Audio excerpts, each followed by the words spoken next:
Global cues लेते हुए, domestic cues लेते हुए कि आज क्या हो सकता है। और कल का जो एक बहुत ही जादुई सेशन था आखिरी 1 घंटे का, उसमें क्या हुआ ऐसा, ये क्यों हुआ, इसको जानना बहुत जरूरी है ना। कल क्या हुआ 1 घंटे में? Neeraj ji good morning. आशीष गुड मॉर्निंग। कल मुझे एक बार विशु का मैसेज आया कि क्या बोरिंग मार्केट है। 15 मिनट बाद पूछा अब क्या लग रहा है। देखिए मैं एक चीज़ बताऊं, मैंने कल शाम को एक रील डाली थी और ट्विटर पर और इंस्टाग्राम दोनों पर डाली थी। उस दोनों को मिलाकर करीब 1 मिलियन व्यूज़ आ गए थे, क्योंकि कल हर कोई जानना चाहता था ये हुआ क्या था। पहले तो मैं ना आपको 3 चार्ट दिखाऊंगा, ठीक है। 3 चार्ट लेकर आइए, निफ्टी, रिलायंस और HDFC बैंक। अच्छा एक चीज़ मैं बता दूँ, जो भी चीज़ मैं कह रहा हूँ ना, मैं प्योरली रिटेल के पॉइंट ऑफ व्यू से कह रहा हूँ और मैं कोई ये एलिगेशन नहीं लगा रहा हूँ कि कुछ गड़बड़ हुई है। ये एक चीज़ है, इंडेक्स मैनेजमेंट कहते हैं इसे हम, जो ऐसा नहीं है कि कल ही हुई है, बरसों से होती आई है।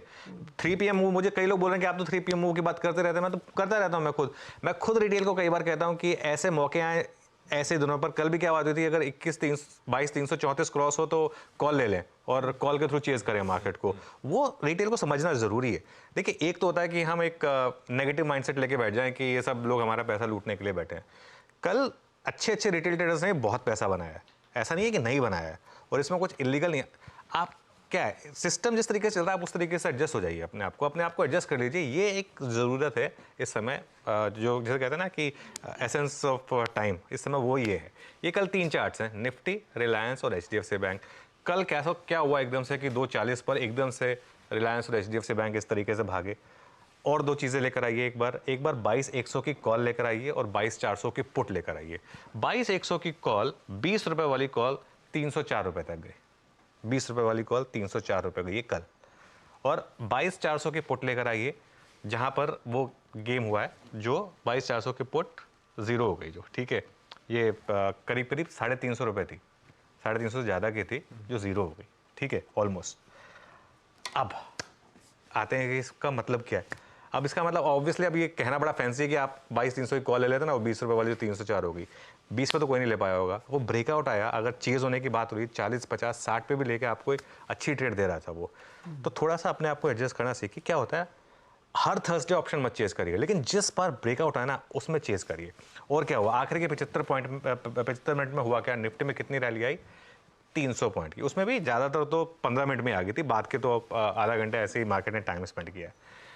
कल हुआ क्या, कल 2 हैवी वेट्स में जमकर डिलीवरी बाइंग हुई है। कितने की हुई है डिलीवरी बाइंग? रिलायंस और HDFC बैंक में 4600 करोड़ की डिलीवरी बाइंग हुई। अब जब आप कहेंगे कि चलिए ठीक है, किसी ने 4600 करोड़ डाला मार्केट में, पैसा है भाई 4600 करोड़। अब हो सकता है आज रिलायंस और HDFC बैंक एक बार के लिए गिर जाएं, इसमें हो सकता है उनको थोड़ा लॉस बुक करना पड़े। कितना लॉस बुक करना पड़ेगा, ठीक है, उसके सामने लेकिन जो कॉल राइटर्स फंसे और जो वो पुट राइटर्स की जांदी हुई, जो पुट्स में पैसा बना है ना कल, पता है कितना बना है इस 4600 करोड़ की डिलीवरी के सामने? 21,500 करोड़। कल जो हमारे ATM और जो उसके पास के जो पुट थे, उनके जो ट्रेडेड वैल्यू थी वो थी 21,500 करोड़, ठीक है, वो हो गई जीरो। 22,400 की जो deep out the money put थी, वो 349 रुपये से घटकर ज़ीरो हुई वो, ठीक है। तो ये क्या होता है, अब ये कुछ बात चल रही थी, मैंने पिछले महीने एक्सप्लेन किया था, मेरी पिन ट्वीट भी है वो, जेन स्ट्रीट और ग्लोबल फंड जो कोर्ट केस चल रहा था, मिलेनियम और जेन स्ट्रीट में जो कोर्ट केस चल रहा था, उसमें बात निकल कर आई थी कि उन्होंने $1 बिलियन कमाया था इंडियन मार्केट में ऑप्शन ट्रेड करके। अच्छा, इसमें इलीगैलिटी कुछ भी नहीं है और ना ही इसमें कोई ऐसा है कि ये मैं कह रहा हूँ कि नहीं आप ये रिटेल को लूट रहे हैं, ऐसा भी कुछ नहीं है। स्ट्रैटेजी है, एक एल्गो बनाया वो उन्होंने, उनको दिख रहा है मार्केट में कि पैसा बन रहा है।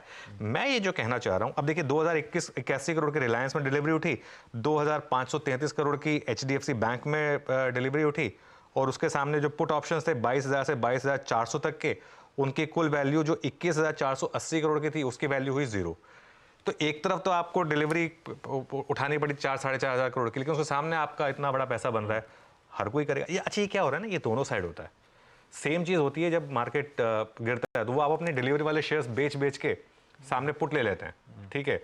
उसके बाद अगले दिन भले आपको उनको महंगा खरीदना पड़े, क्या हो गया, 300-400 करोड़ का लॉस हो जाएगा एक साइड पर, लेकिन सामने ऑप्शन में बहुत ज़्यादा पैसा बन जाएगा। और एक चीज़ जो मैंने डिस्कस की थी, क्योंकि ये जो हेज फंड्स हैं, ये ब्रोकर्स को ना कमीशन बहुत देते हैं। तो ये ब्रोकर्स जो है ना, इनको एक और तरीके से हेल्प करते हैं। जब भी बड़े QIPs, ब्लॉक डील्स वगैरह लॉन्च होती है ना, उसमें नॉर्मली ये अपनी बुक में से कुछ हिस्सा इनके पास इनके लिए रिजर्व रखते हैं कि इन हेज फंड्स के लिए, कि नहीं इनको देंगे, क्योंकि ये 75 बेसिस पॉइंट 1% का ब्रोकरेज दे देते हैं। उससे उनको होता क्या है, स्पेशली QIP के टाइम पे कोई लॉक इन तो होता नहीं है, और जैसे ITC की ब्लॉक डील में मिला था 400 मिल गया उसको, उसके बाद दे डोंट केयर, वो उसी दिन बेच देंगे। जब वो गैप अप होगा उसी में बेच देंगे, तो पैसा बन रहा है उनका। अल्टीमेटली पैसा बनाना है, स्टॉक मार्केट का गेम अल्टीमेटली पैसा बनाना है। रिटेल को भी यही मैं सिखा रहा हूँ कि पैसा बनाना है। पहली बात तो नेकेड ऑप्शन सेलिंग ना करें, खासतौर से वो जो 20-30 रुपए वाले ऑप्शन है ना, 20-30 रुपए वाले ऑप्शन है, वो बेचने की गलती मत करें। अगर उनको आप बेच भी रहे हैं ना, 100 पॉइंट ऊपर का ऑप्शन एक लेके भले 50 पैसे में 1 रुपये मिल रहा है, उसको हेज कर लें अपने आप को, ताकि इस तरीके के ब्लैक स्वॉन इवेंट से आप बच जाएं। जो सीधा, क्योंकि इसमें होगा क्या ना, कई बार आप स्टॉप लॉस लगाएंगे भी ना, आपने सपोज करिए 30 रुपए का ऑप्शन बेचा और एक आपने स्टॉप लॉस लगा दिया सिस्टम में 50 रुपए का, कई बार ये हो सकता है कि वो ऑप्शन जो है ना, वो स्टॉप लॉस ही जंप कर दे आपका। आप कहेंगे कि मेरा स्टॉप, कल बहुत लोगों की ये शिकायत रही होगी कि मैंने स्टॉप लॉस लगाया था, क्योंकि एक्सपायरी में ये खास तौर से होता है लास्ट घंटे में, कि ऑप्शन तो मैंने स्टॉप लॉस लगाया था लेकिन वो स्टॉप लॉस ही नहीं लगा। वो स्टॉप लॉस क्यों नहीं लगा? क्योंकि आपने 30 रुपये में ऑप्शन बेचा था, आपने स्टॉप लॉस लगाया होगा सपोज 50 रुपये का, कि 50 रुपये का स्टॉप लगाया और 60 रुपये पे वो बिक जाए। वहाँ उतनी लिक्विडिटी नहीं रही होगी, एकदम से वो 50 वाला 150 हो गया होगा, उसके बाद आपका वो जो ट्रेड है वो ट्रिगर ही नहीं होगा, क्योंकि उसके बाद वो लिमिट ऑर्डर बन जाएगा। तो इसके लिए अगर ऑप्शन सेल भी कर रहे हैं तो हेज करें। और एक चीज़, थोड़ा मार्केट को देख लें, अगर इस तरीके के मोमेंटम आ रहे हैं उसमें अगर ऑप्शन बाइंग करके पैसा बन रहा है तो वाई नॉट, वो भी करिए। हर एक्सपायरी पे ऑप्शन मत चेस करिए। एक्सपायरीज में ना बहुत कम ऐसे मौके आते हैं जिसमें आपको चेस करना होता है, लेकिन जिसमें आप चेस करेंगे उसमें अच्छा पैसा बनता है। तो इसके लिए अगेन मैं बोल रहा हूँ, इसमें कुछ भी गलत नहीं है, और ना ही इसमें अगर आप मार्केट में पैसा लूज़ करें तो किसी और को ब्लेम करें। आपको मार्केट में पैसा बनाना है या नहीं बनाना है, ये आपके ऊपर डिपेंड करता है, ठीक है ना। और कल मार्केट में बहुत लोगों ने बहुत पैसा बनाया भी है, ऐसा नहीं है कि लोगों ने सिर्फ पैसा लूज़ किया, रिटेल ने बहुत पैसा बनाया कल।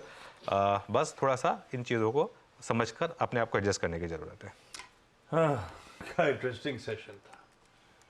पैसा पैसे को खींचता है। यस, पैसा कमाने के लिए भी पैसा चाहिए। वो गोलमाल में था। ऑप्शन ना अमीर को और अमीर बना सकते हैं। यस, आपने गरीब को अमीर बनाना, ये रिस्क जबरदस्ती अंडू लेने का नहीं।